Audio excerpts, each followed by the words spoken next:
dereva wake na nini, anachukua kisa na hela. Hela sio kitu. Vipi maumivu au kijana utatufundisha nini jamii ukiondoka ovyo ovyo hapa?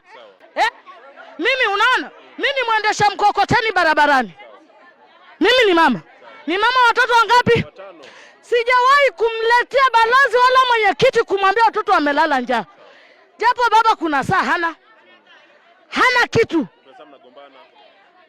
Tunagombana, lakini kuna saa nasema hili taifa la kesho nitapeleka wapi hii aibu?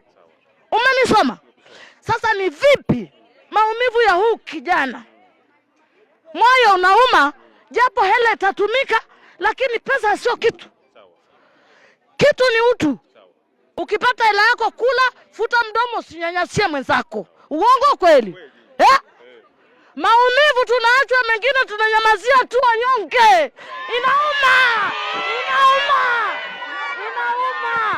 Hivyo tu. Hatuna watetezi. Uenda mengine tunajinyamazia, tuna pa kutoa nyongo zetu. Inakuaje? Mimi huyu baba sitamuacha. Paka labda. Yaani simuachi. Sitamuacha. Amenipa watoto, naitwa bonge ya